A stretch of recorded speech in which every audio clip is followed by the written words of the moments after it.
நாங்கள் கொள்ளையடிச்சுக்கிட்டே இருப்போம், கேட்கறதுக்கு யாருக்கும் உரிமை கிடையாது. இடி எல்லாம் கலைச்சிருங்க, போலீஸ் எல்லாம் கலைச்சிருங்க, ஒன்றும் கிடையாது. சேகர் பாபுவும் யாரும் செங்கோட்டையனும் சந்தித்தார்கள் போட்டிங்கல்ல. இன்னைக்கு நீங்க வந்து மறுப்பு சொல்லுவீங்களா? நாங்க போய் சொல்லிட்டோம், அவ்வளவு மீடியாவும் போய் சொல்லிட்டோம். தமிழ்நாட்டில் இருக்கக்கூடிய எல்லா மீடியாவும் நாங்க சேர்ந்து போய் சொல்லிட்டோம். நீங்க சொல்ல முடியுமா? முடியாதுல்ல. நடந்த செய்தியை நீங்கள் போட்டு இருக்கிறீர்கள்.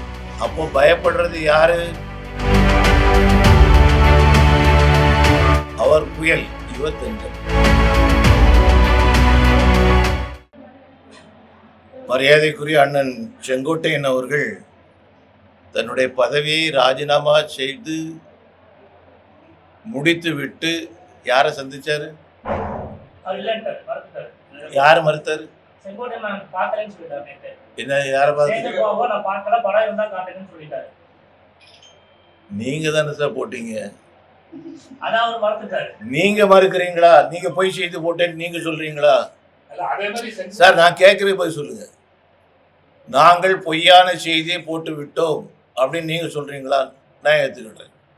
செங்கோட்டையன் வந்து டெல்லிக்கு சென்று பாஜக உள்துறை அமைச்சரையும் நிர்மலா சீதாராமன் நடத்தி வந்து சந்திச்சுட்டா அவர் வந்து சொன்னாரு. அதுக்குண்டான புகைப்படங்கள் எதுவுமே கொடுக்கணும்னு சொல்லி ஏடிஎம்கே மறுபடியும் வந்து ஒரு கருத்து சொன்னாங்க. அதை நம்ம ஏற்றுக்கிறோமா இல்லையாங்கிற இது வந்து செங்கோட்டையன் அவர்கள் தலைவர்களை சந்திக்கிறது வந்து சகஜமாக அவர் சந்திச்சிருக்க முடியும். ஆனால் அவரு இப்போ நான் உங்களை சந்திக்கிறேன், எனக்கு ஒரு நோக்கம் இருக்க முடியும். என்னுடைய நோக்கத்தோடு நீங்க உடன்பட்டு பேசுனீங்களா? நீங்க உடன்பட்டு பேசுனீங்களா? இல்லை இல்லை. ஆனால் இங்கே வந்து நீங்க முந்தா நாள் எடுத்த நியூஸை நேற்றைக்கு போட்டிருந்தீங்க. யாரெல்லாம் சந்திச்சாட்டு கொஞ்சம் சொல்லுங்க சார். யாரெல்லாம் சந்திச்சதாட்டு நீங்க போட்டீங்க? இருங்க சார், நான் கேட்டே போய் சொல்லுங்க. யாரெல்லாம் சந்திச்சாட்டு போட்டீங்க? சேகர் பாபுவும் யாரும் செங்கோட்டையனும் சந்தித்தார்கள் போட்டீங்கல்ல. இன்னைக்கு நீங்க வந்து மறுப்பு சொல்லுவீங்களா? நாங்க போய் சொல்லிட்டோம், அவ்வளவு மீடியாவும் போய் சொல்லிட்டோம். தமிழ்நாட்டில் இருக்கக்கூடிய எல்லா மீடியாவும் நாங்க சேர்ந்து போய் சொல்லிட்டோம். நீங்க சொல்ல முடியுமா? முடியாதுல்ல. நடந்த செய்தியை நீங்கள் போட்டு இருக்கிறீர்கள்.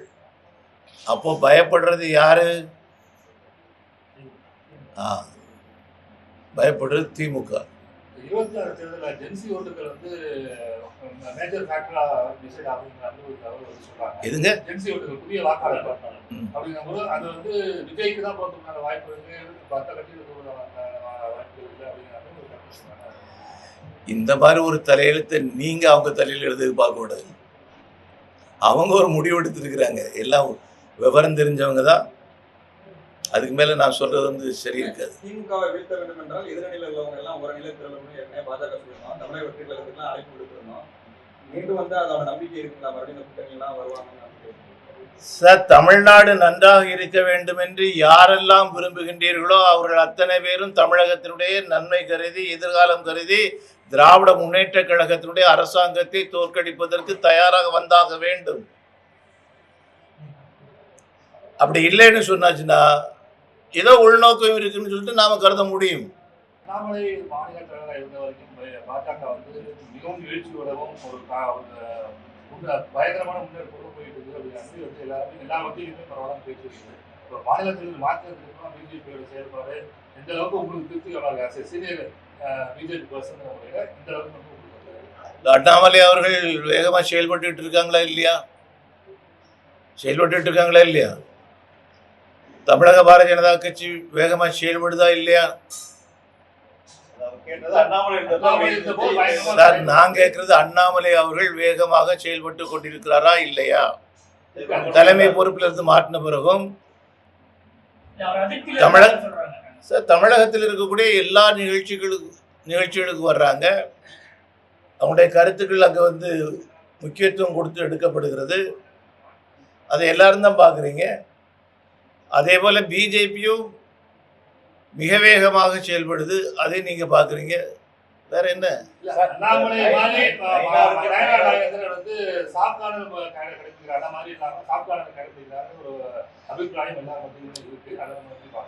மரியாதைக்குரிய நயினா நாகேந்திரன் அவர்கள் பொறுப்பெடுக்கும் போது நான் சொன்ன வார்த்தை உங்களுக்கு நினைவிருக்கும்னு நினைக்கிறேன். அவர் புயல், இவர் தென்றல். சார், உங்கள் கூட்டணியில் வந்து எடப்பாடி பழனிசாமி தான் முதல் வேட்பாளர்னு அறிவிச்சு அதை நோக்கி போய்கிட்டு இருக்கும்போது, அதிமுகவில் இருக்க முன்னணி தலைவர்கள் செங்கோட்டையன் மாதிரி இன்னும் பல தலைவர்கள் உலவாங்க, அதனால இந்த கூட்டணியில் வந்து இன்னும் சலசலப்பு ஏற்படும் சொல்றாங்க. அதுக்குள்ள பதிலை இவங்க மரியாதைக்குரிய அண்ணன் எடப்பாடி அவர்கள் சொல்லியிருக்காங்க. நாங்கள் கொள்ளையடிச்சுக்கிட்டே இருப்போம், கேட்கறதுக்கு யாருக்கும் உரிமை கிடையாது. இடி எல்லாம் கலைச்சிருங்க, போலீஸ் எல்லாம் கலைச்சிருங்க, ஒன்றும் கிடையாது. இடி, தேர்தல் ஆணையம், சிபிஐ எல்லாமே வந்து பாஜக சார், திருடனை பிடிக்கிறது தானே போலீஸ் வச்சிருக்கீங்க. போலீஸ் வந்து திருடனை பிடிக்கிறது தானே வச்சிருக்கீங்க. உண்மையா இல்லையா? அரசியல் பழிவாங்க நோக்கத்தோட பாஜக அரசு செயல்படுதுன்னு சொல்றாங்க. இந்த சுயேட்சையா செயல்படக்கூடிய அமைப்பெல்லாம் வச்சு எல்லா விஷயத்துக்கும் எந்தவித காரணம் வேண்டாம்னு சொல்லலாம். ஆனால் இதே காரணமாக வைத்துக்கொண்டு நாட்டை கொள்ளையடித்துக் கொண்டிருக்க ஒழிக்கப்பட வேண்டிய கும்பல் ஒழிக்கப்படவில்லை என்று சொன்னால் அது ஒட்டுமொத்த தமிழ் இனத்திற்கும் மிகப்பெரிய அழிவு. செய்திகளை உடனுக்குடன் தெரிந்து கொள்ள கீழ்கண்ட கேபிள் மற்றும் டிடிஹெச் நெட்வொர்க்குகளில் எம்நாடு செய்தி தொலைக்காட்சியை காணுங்கள். பாதகம் செய்பவரை கண்டால் நாம் பயம் கொள்ளலாகாது பாப்பா. மோதி மிதித்து விடு பாப்பா, அவர் முகத்தில் உமிழ்ந்து விடு பாப்பா. அண்மை செய்திகளை உடனுக்குடன் தெரிந்து கொள்ள இணைந்திருங்கள் எம்நாடு தொலைக்காட்சியுடன்.